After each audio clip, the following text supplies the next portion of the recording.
সূরা আনফালের পাঁচটা হলো, 1 নাম্বার জিকির করলে অন্তরে আল্লাহর ভয় জাগ্রত হওয়া, 2 নাম্বার তেলাওয়াত করলে ঈমান বেড়ে যাওয়া, 3 নাম্বার রবের উপর ভরসা করা, 4 নাম্বার নামাজ কায়েম করা, 5 নাম্বার আল্লাহর দেয়া রিজিক থেকে যাকাত দেওয়া, দান সদকা করা। তাহলে এই 5 আগের 2 হলো কয়টা? 7। সূরা তাওবার 71 নম্বর আয়াত। এই আয়াতে আল্লাহ মুমিনের 6টি বৈশিষ্ট্য আলোচনা করেছেন। 6টি থেকে আমরা 4টি নিব, আর 2টি নিব না কেন? 2টি সূরা আনফালে চলে এসেছে। একটা হলো নামাজ কায়েম করা, আর একটা যাকাত দেওয়া, যেটা সূরা আনফালের 5 বৈশিষ্ট্যের আলোচনা আছে। তো সূরা তাওবার 71 নম্বর আয়াতে 6টি বৈশিষ্ট্য আছে। এর মধ্যে 2টি হলো নামাজ কায়েম করা আর যাকাত দেওয়া। তো এই 2টা তো আমরা আনফালে পেয়ে গেলাম, এই জন্য ওই 6টা থেকে নিব 4টা, তো আগের 7টা। আর সূরা তাওবার 6টি বৈশিষ্ট্য থেকে নিব 4টা, 1 7 আর 4 কত হয়? 11। সূরা তাওবার 71 নম্বর আয়াতে যেই 6টা আগে শুনি, 6টা শোনার পর এখান থেকে আমরা 4টা নিব। আল্লাহ তাআলা বলেন, ওয়াল মুমিনুনা ওয়াল মুমিনাতু বা'দুহুম আউলিয়াউ বা'দ। মুমিন নারী পুরুষ তারা একে অপরের অভিভাবক। মুমিন নারী পুরুষ তারা একে অপরের বন্ধু, অভিভাবক, হিতাকাঙ্ক্ষী, কল্যাণকামী। 2 নাম্বার ইয়ামুরুনা বিল মা'রুফ, তারা সৎ কাজের আদেশ করে। 3 নাম্বার ওয়ায়ানহাউনা আনিল মুনকার, তারা অসৎ কাজ থেকে নিষেধ করে। 4 নাম্বার ওয়ায়ুকিমুনাস সালাহ, এটা কোথায় গেছে? আনফালে। 5 নাম্বার ওয়ায়ুতুনা যাকাহ, যারা যাকাত আদায় করে, এটাও সূরা আনফালে গিয়েছে। 6 নাম্বার ওয়ায়ুতিউনাল্লাহা ওয়া রাসূলাহ, যারা আল্লাহ এবং তার রাসূলের আনুগত্য করে। তাহলে দেখেন এই 6টা। 1 নাম্বার মুমিনরা একে অপরের অভিভাবক, 2 নাম্বার সৎ কাজের আদেশ করে, 3 নাম্বার অসৎ কাজ থেকে নিষেধ করে, 4 নাম্বার নামাজ কায়েম করে, 5 নাম্বার যাকাত আদায় করে, 6 নাম্বার আল্লাহ এবং তার রাসূলের আনুগত্য করে। এই 6টার মধ্যে 2টা আমরা সূরা আনফালে পেয়ে গেছি, নামাজ কায়েম করা আর যাকাত আদায় করা। তাহলে এই 2টা যদি আমরা সূরা আনফালে যেহেতু পেয়ে গিয়েছি, এখন এই সূরা তাওবার 71 নম্বর আয়াতের 6টা থেকে 4টা নতুন করে আমরা নিব। অভিভাবক, সৎ কাজের আদেশ করা, অসৎ কাজের নিষেধ করা, আল্লাহ এবং তার রাসূলের আনুগত্য করা। আগের 7, নতুন 4টা, কয়টা হলো? 11টা বৈশিষ্ট্য হলো। 12 নম্বর বৈশিষ্ট্য সূরা নূরের 51 নম্বর আয়াত। এই আয়াতের মধ্যে আল্লাহ বলেন, ইন্নামা কানা কাউলাল মুমিনিনা ইযা দুউ ইলাল্লাহি ওয়া রাসূলিহি লিয়াহকুমা বাইনাহুম আইয়াকুলু সামি'না ওয়া আতা'না। মুমিন তাদেরকে যখন আল্লাহ এবং তার রাসূলের দিকে আহ্বান করা হয়, মুমিনদেরকে যখন আল্লাহর দিকে আহ্বান করা হয়, উদ্দেশ্য কোরআনের দিকে, রাসূলের দিকে যখন আহ্বান করা হয়, উদ্দেশ্য সুন্নাহের দিকে। এবার বুঝেন, কোন মুমিন ঝামেলায় পড়ছে, এই ঝামেলার সংশোধনের জন্য তাকে ডাকা হয়েছে কোরআনের দিকে আর হাদিসের দিকে। সমাধান করে দেওয়ার জন্য ডাকা হয়েছে কোরআনের দিকে, হাদিসের দিকে। ভালো করে বুঝেন, আমরা একটা সমস্যায় পড়ছি, পড়ার পর এই দারুল রাশাদ মাদ্রাসার মুহতামিম সাহেবের কাছে গেলাম সমস্যা নিরসন করার জন্য। তিনি আমাদেরকে বললেন, আমি আপনাদের সমস্যা নিরসন করব 2টা পদ্ধতিতে, হয়তো কোরআন দিয়ে, না হয় হাদিস দিয়ে, অথবা কোরআন হাদিস দিয়ে সমস্যা নিরসন করব। তাহলে আমাদেরকে সমস্যা নিরসন করার জন্য আহ্বান করা হলো কোরআনের দিকে, হাদিসের দিকে। তখন আমাদের বক্তব্য হবে সামি'না ওয়া আতা'না। সবাই একসাথে বলেন, শুনলাম, মেনে নিলাম। আবার শুনলাম, মেনে নিলাম।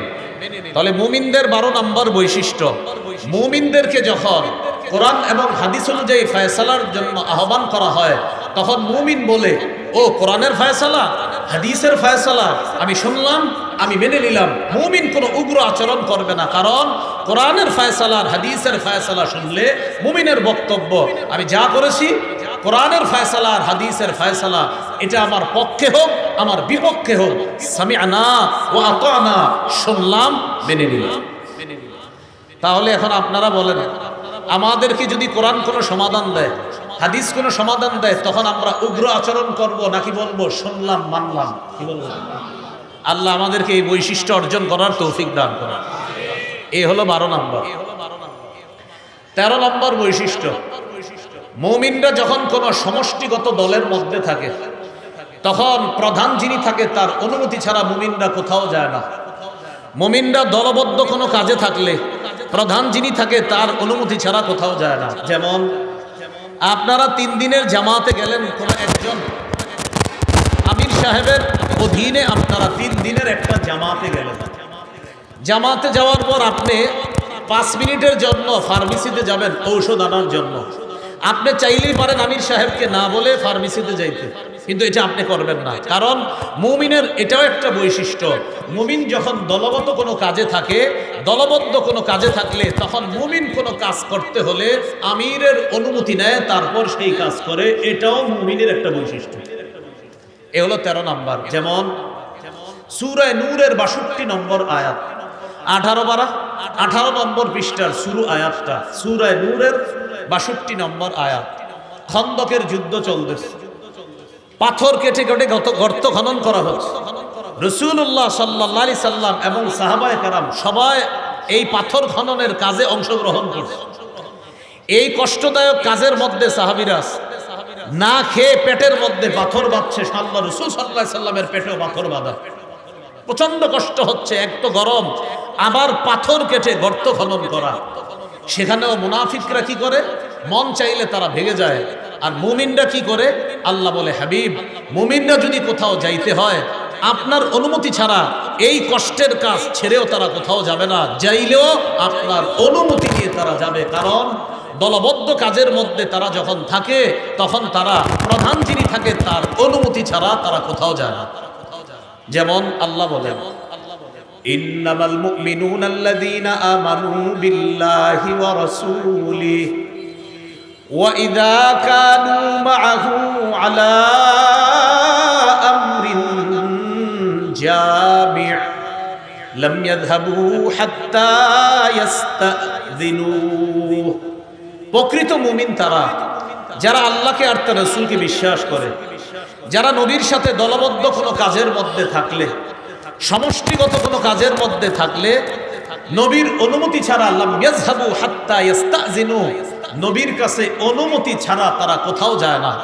তাহলে মুমিনের 13 নম্বর বৈশিষ্ট্য, সমষ্টিগত কোনো কাজের মধ্যে থাকলে তাদের দায়িত্বশীল প্রধান যিনি থাকে তার অনুমতি ছাড়া মুমিন কোথাও যায় না। এটা মুমিনের 13 নম্বর বৈশিষ্ট্য। মুমিনের 14 নম্বর বৈশিষ্ট্য। আর এই 14 নম্বর বৈশিষ্ট্যটা বলার জন্য আমি লম্বা আলোচনাটা টানলাম। এই 14 নম্বর বৈশিষ্ট্যটা খুব গুরুত্ব দিয়ে শুনেন। মুমিন আমানতদার হবে। এটা 2 বার বলেন সবাই, আমি সহ বলেন, মুমিন কি হবে? আবার বলেন, আমানতদার হবে। এটা মুমিনের একটা বৈশিষ্ট্য, 14 নম্বর বৈশিষ্ট্য। সূরা নিসার 58 নম্বর আয়াতে আল্লাহ বলেন, ইন্নাল্লাহা ইয়া'মুরুকুম আন তু'আদ্দুল আমানাতি ইলা আহলিহা। নিশ্চয় আল্লাহ তোমাদেরকে আদেশ করেন তোমরা যেন আমানত হকদারের কাছে যথাযথভাবে পৌঁছে দাও। হাদিসের একটা কিতাব আছে নাম মুসনাদে আহমদ। এই কিতাবের 12383 নম্বর হাদিসের বর্ণনা। قال رسول الله صلى الله عليه وسلم لا إيمان لمن لا أمانة له। রাসূলুল্লাহ সাল্লাল্লাহু আলাইহি সাল্লাম বলেন, যার আমানতদারিতা নাই তার ঈমান নাই। যার আমানতদারিতা নাই তার ঈমান নাই। তাহলে আমানতদারিতা মুমিনের অন্যতম একটা প্রধান বৈশিষ্ট্য। আমানতের খেয়ানত, যেমন কুফর করা সবচেয়ে বড় খেয়ানত। কি করা ভাই? আবার বলেন, কি করা? কুফর করা সবচেয়ে বড় খেয়ানত। সূরা আনফালের 71 নম্বর আয়াতে আল্লাহ বলেন, ওয়া ইউরিদু খিয়ানাতাকা।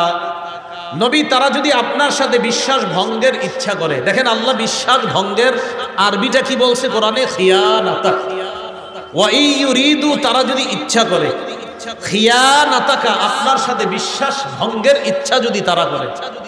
এখানে আল্লাহ তাআলা বিশ্বাস ভঙ্গকে খিয়ানত বলেছে।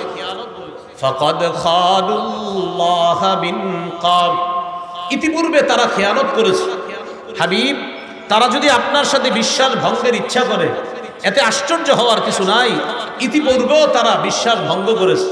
হুদাইবিয়ার সন্ধি হয়েছে, সন্ধির মধ্যে অনেকগুলা চুক্তি হয়েছে, এখন চুক্তি তারা ভঙ্গ করতেছে। আল্লাহ বলে আপনি পেরেশান হবেন না হাবিব, তারা যদি আপনার সাথে বিশ্বাস ভঙ্গের ইচ্ছা করে এতে পেরেশানির কিছু নাই। তারা তো আমি আল্লাহর সাথেও বিশ্বাস ভঙ্গ করেছে, আমি খালেকের সাথেই যারা বিশ্বাস ভঙ্গ করেছে, আপনি তো মাখলুক, আপনার সাথে বিশ্বাস ভঙ্গ করা এটা তাদের কাছে কোনো ব্যাপার না। নাউজুবিল্লাহ বলে। তাহলে কুফর করা সবচেয়ে বড় খেয়ানত। ইবনে কাসির রহমতুল্লাহি আলাইহি তাফসীর ইবনে কাসিরের মধ্যে বলেছেন, এটা একসাথে সবাই বললে সারা জীবন আমাদের কাজে আসবে। বলেন, ছোট পাপ, বড় পাপ, যে কোনো পাপ খেয়ানত। কি বলছি? ছোট পাপ, বড় পাপ, যে কোনো পাপ। পাপ না করা আমানত, পাপ করাটাই খেয়ানত। প্রতিটি মুহূর্ত, প্রতিটি সময়, প্রতিটি অঙ্গ প্রত্যঙ্গ আমার আপনার কাছে আমানত। এর বিপরীত করা এটা খেয়ানত। সারা জীবন মনে রাখবো, কিয়ামতের ময়দানে আমার আপনার বিরুদ্ধে 4 সাক্ষী হতে পারে। কয় সাক্ষী হতে পারে? যদিও মুফাসসিরিনে কেরাম গবেষণা করে এই 4টাকে 8টা বানিয়েছে, বাকি আমি 4টা বলি। এই 4টা গবেষণা করলে আরো অনেকগুলা বের হবে। 1 নাম্বার সাক্ষী জমিন, আমার আপনার সাক্ষী হবে এই জমিন। সূরা জিলজালের 4-5 নম্বর আয়াতে আল্লাহ বলেন, ইয়াউমা ইযিন তুহাদ্দিসু আখবারাহা, সেদিন জমিন তার সব বৃত্তান্ত বলে দিবে। বিআন্না রাব্বাকা আওহা লাহা, তোমার রব জমিনকে হুকুম করবে, তাই জমিন সব বলে দিবে। তাফসীরের কিতাবে আসছে, জমিন সেদিন আল্লাহকে বলবে, আল্লাহ ওমকে অমুক সময় এতটা বাজে আমি জমিনের উপরে এই এই অপকর্ম করেছে, আমি জমিন তার বিরুদ্ধে আপনার কাছে মামলা করব। জমিন বলবে, আল্লাহ ওই সময় ওই মুহূর্তে আমি জমিনের উপর এই ব্যক্তি এই কাজ করেছে। আজকে যারা মাগরিব পড়লাম, সেজদা দিলাম, এখানে যারা বসে আছি, আমার আপনার এই বসার পক্ষেও জমিন সাক্ষী দিবে। যত ভালো কাজ করব, প্রতিটা ভালো কাজের সাক্ষীও জমিন হবে। যতটা পাপ করব, এই পাপের বিরুদ্ধে জমিন সাক্ষী দিবে। বলি নাউজুবিল্লাহ। 1 নাম্বার সাক্ষী হবে জমিন। 2 নাম্বার সম্মানিত লেখকগণ, ফেরেশতাগণ, যাদেরকে আমরা বলি কিরামান কাতিবিন। আসলে কিরামান কাতিবিন কোনো ফেরেশতার নাম না। কিরামান অর্থ সম্মানিত, কাতিবিন মানে লেখকগণ। তো কিরামান কাতিবিন অর্থ কি দাঁড়ায়? সম্মানিত লেখকগণ। ওই সম্মানিত লেখকগণই ফেরেশতা। ছোটবেলা থেকে শিখছেন, ডান কাতে কিরামান, বাম কাতে কাতিবিন। বিষয়টা বল না, কিরামান কাতিবিন অর্থ হলো সম্মানিত লেখকগণ। ওই সম্মানিত লেখকগণ মানে ফেরেশতাগণ। সূরা ইনফিতরের 10 থেকে 13 নম্বর আয়াতে আল্লাহ বলেন, ওয়া ইন্না আলাইকুম লাহাফিজিনা কিরামান কাতিবিন, তোমাদের উপর সংরক্ষণকারী ফেরেশতারা। একবার ভাবেন না, আমি আপনি সবাই এই মুহূর্তে ভাবেন, আমি বয়ান করছি, নিশ্চিত সম্মানিত লেখকগণ আমার আশেপাশে আছে, আমার এই ভালো কথাগুলো তারা লিখতেছে, আপনারা শুনতেছেন, আল্লাহর কসম নিশ্চিত তারা এই বিষয়গুলো লিখতেছে এই মুহূর্তে। বিপরীতটা চিন্তা করেন, যত অন্যায় করব সেটাও তারা লিখে ফেলছে। ইয়ালামুনা মা তাফআলুন, আল্লাহ বলে তোমরা যা করো তারা তা জানে। সূরা যুখরুফ 80 নম্বর আয়াত, সূরা যুখরুফ 80 নম্বর আয়াত, 25 পারা 14 নম্বর পৃষ্ঠার শুরু আয়াতে আল্লাহ বলেন, আম ইয়াহসাবুনা আন্না লা নাসমাউ সিররাহুম ওয়া নাজওয়াহুম, বালা, আচ্ছা মানুষ কি মনে করে তাদের গোপন প্রকাশ বিষয়গুলো আমি আল্লাহ জানি না? আমি ইয়াহসাবুনা, তারা কি মনে করে আন্না লা নাসমাউ, যে আমি আল্লাহ শুনি না, সিররাহুম, তাদের গোপন বিষয়গুলা, ওয়া নাজওয়াহুম, তাদের যত ভেদ আছে এগুলো আমি আল্লাহ জানি না? তারা কি এটা মনে করে? তাদের প্রকাশ্য গোপন সব জানি, আমি আল্লাহ শুনি। এই যে আমি আপনাদের সাথে কথা বলতেছি, আল্লাহ এটা বলেছেন, আল্লাহ বলে এটাও শুনি। আমি কথা না বইলে আমি চুপচাপ ভা করে লা ইলাহা ইল্লাল্লাহ চুপে চুপে বলছি, আল্লাহ বলেন এটাও জানি, এটাও শুনি। আমি মুখ বন্ধ করে মুখের ভিতরে লা ইলাহা ইল্লাল্লাহ উচ্চারণ করেছি, আমার 2 ঠোঁট বন্ধ, আল্লাহ বলেন এটাও জানি এটাও শুনি, আমি আপনি কিচ্ছু বলি নাই, শুধু কল্পনায় আনছি। ইস, আমি যদি হজে যেতে পারতাম, কল্পনায় আনছি। আল্লাহ বলেন এটাও জানি এটাও শুনি, সব জানি। সাথে সাথে আল্লাহ বলেন বালা ওয়া রুসুলুনা লাদাইহিম ইয়াকতুবুন, তাদের কাছে আমার ফেরেশতাগণ আছে, ইয়াকতুবুন, তারা লিখতেছে, সব লিখতেছে, ভালো করি লিখতেছে, খারাপ করি লিখতেছে। এ হলো দ্বিতীয় সাক্ষী ফেরেশতারা। 3 নম্বর সাক্ষী অঙ্গ প্রত্যঙ্গ। অঙ্গের মধ্যে নিচের থেকে সিরিয়ালে আসি, পা, হাত, কান, চোখ, জিহ্বা আর চামড়া। একটু তাকান না সবাই, চামড়ার দিকে তাকান। এই চামড়া চামড়া চামড়া, হ্যাঁ হ্যাঁ, চামড়া সাক্ষী দিবে। কে সাক্ষী দিবে বলেন সবাই, কে? চামড়া। সূরা ইয়াসিনের মধ্যে আল্লাহ তাআলা বলেছেন 36 নম্বর আয়াত, আল-ইয়াউমা নাখতিমু আলা আফওয়াহিহিম, আজ আমি তাদের মুখে মোহর মেরে দিব। ওয়া তুকাল্লিমুনা আইদিহিম, তাদের হাত আমি আল্লাহর সাথে কথা বলবো। ওয়া তাশহাদু আরজুলুহুম বিমা কানু ইয়াকসিবুন, তাদের পা তাদের কৃতকর্মের বিরুদ্ধে সাক্ষী দিবে আল্লাহর কাছে। 24 পারা 17 18 নম্বর 20টা সূরা হামিম আস-সাজদা 20-21 নম্বর আয়াতে আল্লাহ বলেন হাত্তা ইযা মা জাউহা শাহিদা আলাইহিম সামউহুম ওয়া আবসারুহুম ওয়া জুলুদুহুম বিমা কানু ইয়ামালুন, যেদিন তারা জাহান্নামের সামনে আসবে, জাহান্নামের সামনে আসার পর শাহিদা আলাইহিম সামউহুম, তাদের কান তাদের বিরুদ্ধে সাক্ষী দিবে, ওয়া আবসারুহুম, তাদের চোখ তাদের বিরুদ্ধে সাক্ষী দিবে, ওয়া জুলুদুহুম, তাদের চামড়া তাদের বিরুদ্ধে সাক্ষী দিবে। চামড়া সাক্ষী দেওয়ার পর মানুষ তার চামড়াকে বলবে ওয়া ক্বালু লিজুলুদিহিম লিমা শাহিদতুম আলাইনা, কিরে চামড়া তুইও আমার বিরুদ্ধে সাক্ষী দিলি। চামড়াকে বলবে কিরে চামড়া তুই আমার বিরুদ্ধে সাক্ষী দিলি। তখন চামড়া বলবে আনতাকানাল্লাহুল্লাযী আনতাকা কুল্লা শাই, যে আল্লাহ চাইলে সবকিছুকে কথা বলাইতে পারেন, ওই আল্লাহ আজকে আমি চামড়াকে কথা বলার যোগ্যতা দিয়েছে, তাই তোমার বিরুদ্ধে আমি সাক্ষী দিচ্ছি। তাহলে চামড়াও সাক্ষী দিবে। তাহলে 1 নাম্বার সাক্ষী জমিন, 2 নাম্বার ফেরেশতা, 3 নাম্বার অঙ্গ প্রত্যঙ্গ, পা, হাত, কান, চোখ, জবান, এমনকি চামড়া আমার আপনার বিরুদ্ধে সাক্ষী দিবে। 4 নাম্বার সাক্ষী আল্লাহু আকবার, সেই সাক্ষী আল্লাহ। বলেন সেই সাক্ষী, আবার বলেন সেই সাক্ষী, প্রধান সাক্ষী, একমাত্র সাক্ষী, যেই সাক্ষীর অন্য কোনো সাক্ষীর প্রয়োজন ছিল না। আল্লাহ, আল্লাহর কোনো সাক্ষীর প্রয়োজন ছিল না, হাত, পা, কান, চোখ এগুলোর প্রয়োজন ছিল না। রব নিজেই সাক্ষী হিসাবে যথেষ্ট। এরপরেও আল্লাহ সাক্ষী হবেন, প্রধান সাক্ষী। কেন? যে বান্দা আমি তোমাকে সবকিছু দেখাই, নিয়মতান্ত্রিকভাবে তোমার সাক্ষীগুলো আমি উপস্থাপন করেছি, এগুলা সাক্ষী না দিলেও প্রয়োজন ছিল না। আমি আল্লাহ তো জানি তুমি কি করেছো না করেছো, এরপরেও নিয়ম হিসাবে আমি তোমার হাত, তোমার পা, তোমার অঙ্গ প্রত্যঙ্গ, জমিন থেকে আমি সাক্ষী নিছি শুধু নিয়ম রক্ষা করার জন্য। আমি আল্লাহ এগুলার মুখাপেক্ষে না, আমি তো দেখছি তুমি কি করছো আর না করছো। এই জন্য প্রধান সাক্ষী কে বলেন তো? আল্লাহ। বলেন প্রধান সাক্ষী কে? হ্যাঁ আল্লাহ প্রধান সাক্ষী। ওয়াকাফা বিল্লাহি শাহিদা, সাক্ষী হিসাবে আল্লাহ যথেষ্ট। আল্লাহ আমাদেরকে এই কথাগুলা মনে রেখে অঙ্গ প্রত্যঙ্গ সহ সব ধরনের গুনাহ থেকে বেঁচে থাকার তৌফিক দান করেন। তাহলে আসেন মূল আলোচনায় চলে আসি। ওই যে আমানত, অঙ্গ প্রত্যঙ্গ দিয়ে গুনাহ করা, এটাই খেয়ানত। এজন্য আমার চোখের দিকে একটু তাকান। এই যে চোখ, এখন আমি চোখের কোনা দিয়ে একটা হারামের জিনিস দিকে তাকায়া আবার সাথে সাথে চোখ নিচে নিয়ে আসছি। মানুষ বুঝে নাই আমি যে হারামের দিকে তাকাইছি। আল্লাহ বলে বান্দা আমি কিন্তু জানি তুমি যে চোখের কোনা দিয়ে হারাম করে মনে মনে খারাপ কল্পনা করতেছো, এটা কিন্তু আমি জানি। সূরা গাফির বা সূরা মুমিনের 19 নম্বর আয়াতে আল্লাহ বলে ইয়ালামু খাইনাতাল আয়ুনি ওয়া মা তুখফিস সুদূর, চোখের চোরাই, চোখের খেয়ানত, ইয়ালামু তিনি জানেন, চোখের খেয়ানত, চোখ কোনা দিয়ে চুরি করে কি দেখে হারাম জিনিসের দিকে, ওয়া মা তুখফিস সুদূর, আর অন্তরে কি খারাপ কল্পনা করে, আল্লাহ বলে এটা আল্লাহ জানেন। এই জন্য প্রিয় ভাইয়েরা, চোখের খেয়ানত, অঙ্গ প্রত্যঙ্গের খেয়ানত থেকে বেঁচে থাকার চেষ্টা করা আল্লাহ তৌফিক দান করেন। সূরা আনফালের 27 নম্বর আয়াত, এই আয়াতে আল্লাহ তাআলা বলেন ওয়া তাখুনু আমানাতিকুম ওয়া আনতুম তা'লামুন, জেনে শুনে তোমরা আমানতের খেয়ানত করো না। ও ঈমানদাররা, জেনে শুনে তোমরা আমানতের খেয়ানত করো না।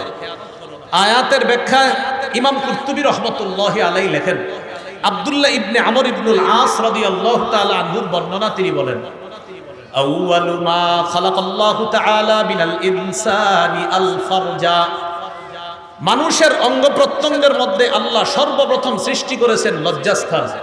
মনে রাখার জন্য সবাই একবার বলি, বলেন তো আমাদের অঙ্গ প্রত্যঙ্গের মধ্যে আল্লাহ প্রথম সৃষ্টি করেছেন কি? লজ্জাস্থান। সৃষ্টি করার পর আল্লাহ বলেছেন, হাজিহি আমানাতুন ইস্তাউদাতুকাহা, ও আদম সন্তান, এই লজ্জাস্থান তোমার কাছে আমানত রাখলাম, গচ্ছিত রাখলাম, এই অঙ্গটা তুমি আমানত হিসাবে রাখবা। ফালা তালবাসহা ইল্লা বিহাক্কিন, এই আমানতের তুমি খেয়ানত করবা না।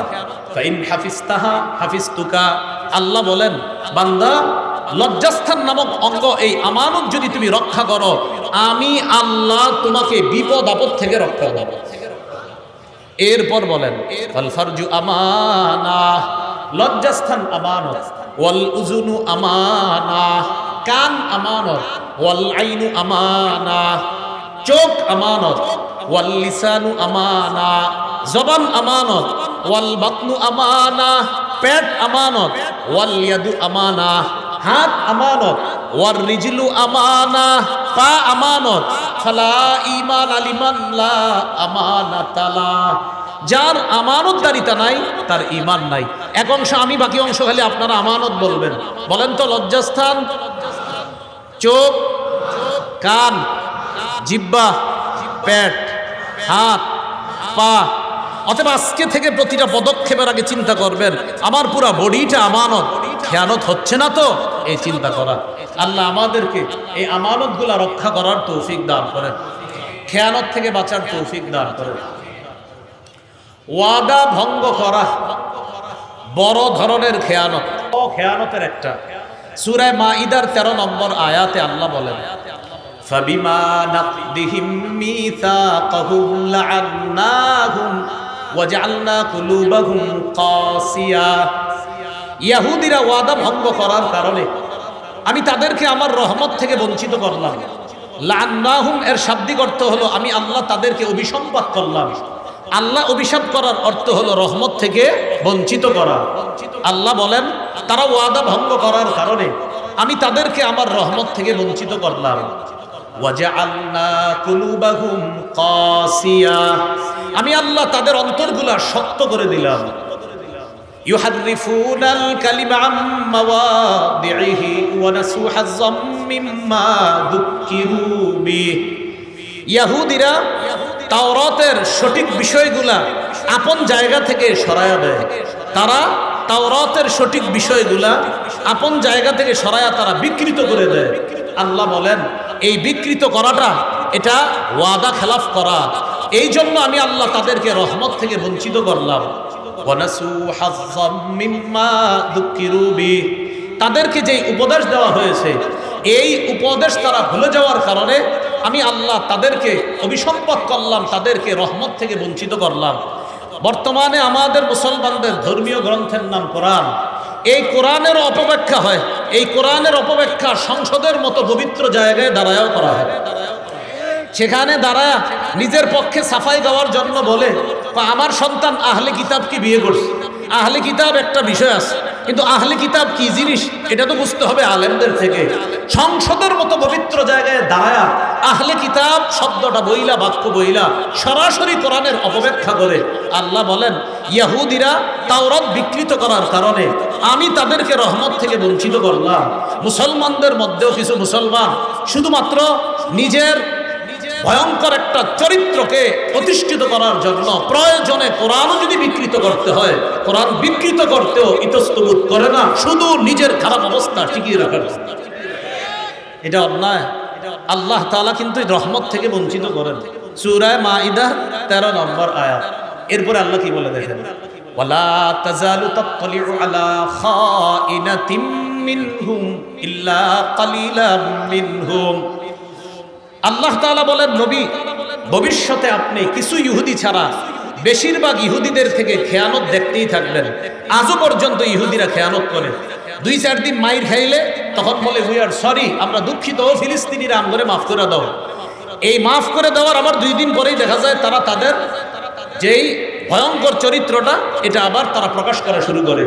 আবার যখন মাইর খায় আবার তারা বলে ভুল হয়েছে, অন্যায় হয়েছে, আমাদেরকে ক্ষমা করে দাও। তো আল্লাহ বলে দিয়েছেন নবী, ইহুদিদের খেয়ানত আপনি ভবিষ্যতে দেখতেই থাকবেন, আপনি দেখতেই থাকবেন। এটা আল্লাহ নবীকে বলছে।